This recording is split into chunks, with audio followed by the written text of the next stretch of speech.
Yes. Prinsip hidup itu gimana? Prinsip hidup. Tabur tuai. Kalau prinsip hidup itu tabur tuai. Siapa yang menanam dia akan menuai. Jadi makanya kita optimis harus menjadi orang yang lebih baik lagi, lebih baik lagi.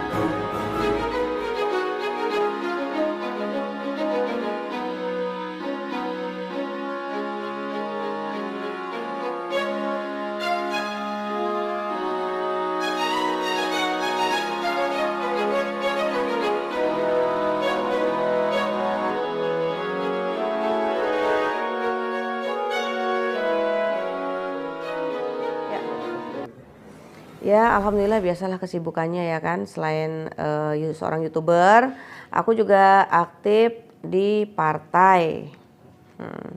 Partai apa? Partai disebutin boleh nggak partainya? Boleh. Oh boleh ya. Kemarin kebetulan aku jadi wasekjen Partai Pandu Bangsa begitu. Ya, karena memang belum saatnya lolos gitu. Jadi ya istirahat dulu. Tapi memang aku memang tetap akan berkecimpung di dunia politik nantinya begitu. Nah sekarang kalau ngikut gitu atur waktu bagi anak-anak gimana sih? Kalau untuk anak-anak sih pastinya gini, seorang ibu itu kan udah naluri keibuannya ada gitu. Jadi memang udah secara kodratnya ngurus anak tuh ada timing ya, misalnya oh ya pagi sekolah, waktunya makan, waktunya sekolah, waktunya kursus, private, waktunya ngaji itu ada. Jadi aku tuh nggak merasa kesulitan atau nggak merasa berat juga dalam membagi waktu. Anak 3 loh ya kan, dengan kondisi aku anak 3 gitu, aku harus bagi-bagi semuanya itu waktunya dengan timing yang pas gitu. Jadi ya semuanya jadi berjalan gitu tanpa adanya kekurangan kasih sayang dari seorang ibu atau bapak gitu. Karena kan notabene aku single parent ya. Jadi ya memang aku berperan sebagai ayah juga bagi anak-anak, berperan juga sebagai ibu juga dari anak-anak pastinya gitu. Nah sekarang kan DPP sibuknya ngurusin 3 anak ini. Nah kalau buat nanti suatu saat diajakin syuting gimana tuh nanti? Lebar atau gimana? Kalau untuk ke syuting ya, kalau bicara untuk syuting ke arah sana, ini kan udah mulai serius nih ya kan, berkarir ya kan.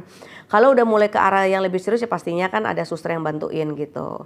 Nah kalau sekarang kan memang belum ke arah yang lebih serius, belum ke arah sana. Jadi ya mesti aku handle sendiri dulu karena memang anak-anak juga ngerasa pengen dihandle sama maminya sendiri dibanding sama suster gitu. Karena kan pastinya kasih sayang suster dengan kasih sayang seorang ibu berbeda rasanya gitu. Kasih sayangnya berbeda juga. Jadi anak-anak juga ngerasa nyaman kalau diurusin dengan maminya gitu.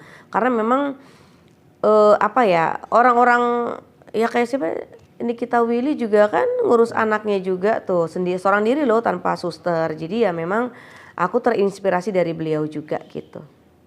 Ada nggak sih efek-efeknya apa ya, ngurusin anak 3 ini kan,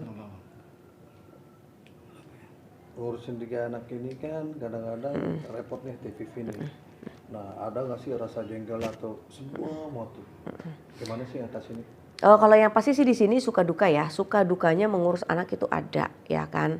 Yang pasti kalau sukanya apa ya, sukanya tuh ngelihat anak dengan tumbuh kembangnya, mereka bertumbuh berkembang dengan hasil jerih payahku sendiri, dengan hasil didikan aku sendiri, itu yang pasti kepuasan batin tersendiri gitu kan. Nah dukanya yang namanya notabene setiap anak itu jenjang usia kan ada. Nah setiap usia anak-anak pasti berbeda tingkat ke apa ya, ke hiperaktifnya gitu ya. Jadi memang antara laki-laki dan perempuan juga pastinya berbeda kan. Jadi ya makanya di sini aku berusaha untuk memerankan peran sebagai ayah dan ibu. Bagaimana menghadapi anak laki-laki atau bagaimana menghadapi anak perempuan dengan usia yang berbeda begitu.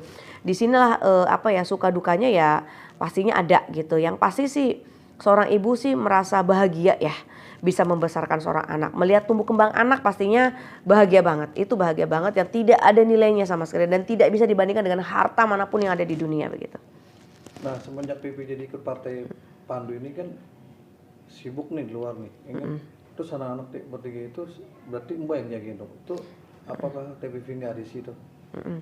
Nah kalau untuk bagi waktu dengan partai pastinya ada event-event di mana yang sekiranya gini, oh ya Ini rapat ya, rapat yang memang harus dihadiri oleh Wasekjen karena saat itu memang aku Wasekjen di situ, ya aku harus datang. Tapi kalau memang bisa diwakilkan, ya aku nggak datang begitu. Jadi ya memang di sini aku harus jeli melihat peluang ya, mana peluang yang sekiranya aku bisa masuk dan itu tidak merusak atau mengganggu ya. Tidak mengganggu hubungan aku dengan anak. Aku nggak mau yang namanya nanti seorang ibu berkarir, seorang ibu di dunia politik sampai menelantarkan anaknya. Memang tidak ada seorang ibu yang dengan sengaja ingin menelantarkan anak, tidak. Cuma kadang suka sibuk kerja akhirnya anak kurang perhatian. Itu kan bagian kecil dari menelantarkan walaupun secara tidak sengaja ya. Aku nggak mau sedikit pun itu terjadi di anak-anakku. Jadi ya memang di sini aku ngambil momen yang mana rapat itu penting, aku harus hadiri dan kalau memang tidak aku izin gitu. Jadi tapi yang pasti gini, kalau soal sekolahan ya misalnya ada rapat sekolahan yang harus dihadiri orang tua, aku wajib datang, aku pasti datang mendampingi anakku biar anakku juga nggak ngerasa beda sendiri ya. Yang lainnya orang tua datang, kok anakku nggak datang, itu kan pasti ada mengecilkan hati mereka gitu. Untuk pilihan karir sebenarnya politik atau artis? Kalau yang pasti aku politik ya, karena kalau bicara artis itu kan memang bukan untuk tujuan ya. Karena artis itu kan ada masanya gitu. Nah kalau di usia dengan masa aku, masanya sebenarnya sudah tidak ada gitu ya. Jadi ya banting setir ke politik dan yang pasti ke usaha lah ya, ke bisnis begitu. Kalau bisnis sih memang aku merambah dunia bisnis itu bukan baru-baru ini. Dari semenjak aku gadis ya, belum menikah memang aku sudah terbiasa dengan lingkungan berbisnis begitu. Nah kalau politik memang baru. Nah baru sekarang ini nih merambah ke dunia politik karena aku berpikir gini, aku kan warga Indonesia yang baik ya. Nah di situ aku ingin mengambil andil, berpartisipasi gitu ya untuk untuk bangsa dan negara ini. Bagaimana aku ingin membangun bangsa dan negara ini melalui ya wadah yaitu partai politik begitu. Jadi harapan di politik apa sebenarnya?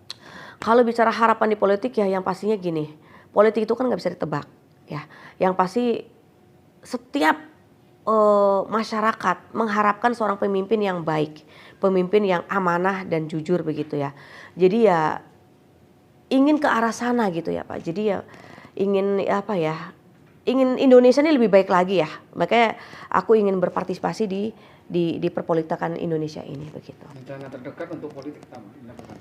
Pastinya, yang pastinya menjadi seorang kader ya, tahapannya ya, stepnya menjadi seorang kader, seorang pengurus. Lalu kemudian kalau memang ada kesempatan kalau ada kursi, saya akan ke sana arahnya gitu. Ingin mengikuti pemilihan pencalekan. Tapi kalau untuk pencalekannya misalnya apa nih gitu DPRD atau DPR RI, ini belum tahu. Nah, karena kan gini, aku pribadi mengukur kapasitas aku, nggak mau memaksakan memaksakan diri juga dengan kemampuan dan kapabilitas akunya gitu. Jadi ya belum tahu ambil yang mana. Yang pasti ingin ambil bagian itu untuk pemilihan pasti dong.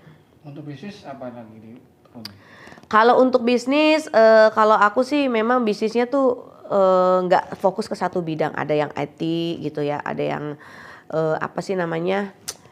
perikanan, nah gitu kan. Jadi sebenarnya banyak ya yang aku ambil yang nggak perlu aku sebutin satu-satu di sini gitu. Yang pasti semuanya berjalan ya kecil-kecil lama-lama jadi bukit begitu. Nah apa nih tujuan Kak Vivi nanti ke tahunnya di 2023 atau 2024? Tujuan apa? Buat prestasinya. Oh aku ya. Yang pasti dari tahun-tahun sebelumnya aku akan lebih baik lagi gitu kan. Karena tahun-tahun sebelumnya tuh memang masa-masa kehidupan aku yang kelam menurut aku ya. Banyak banget yang aku alami perjalanan yang banyak bahasa guncangannya.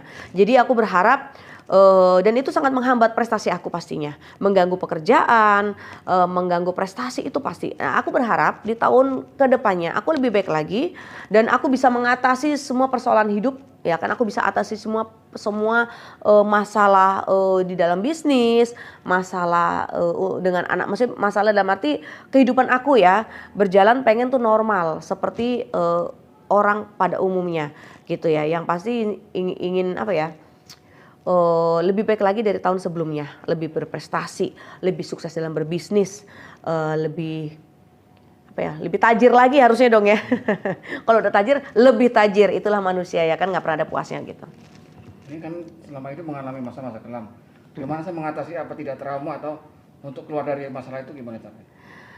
Sabar ya, karena kunci sebuah kesuksesan adalah dengan bersabar gitu. Sabar dan tawakal menghadapi ini semua. Yang aku ingat dengan segala macam musibah, dengan segala macam ujian atau apapun itu, yang aku ingat adalah satu, Tuhan. Sumbernya di satu titik, yaitu Tuhan, yaitu Allah gitu ya. Kalau Allah udah menguji hamba-hambanya, berarti Allah sayang dan cinta terhadap hamba tersebut. Jadi ya harus optimis, jangan pesimis. Aku hadapi semua. Aku hadapi seorang diri, aku harus kuat ya kan. Dan pada akhirnya setiap permasalahan itu kan pasti ada keberhasilannya ya, ada endingnya. Endingnya seperti apa ya, hasilnya pasti bagaimana jerih payah kita. Nah jadi artinya jerih payah kita ini tidak mengkhianati hasil begitu menurut aku.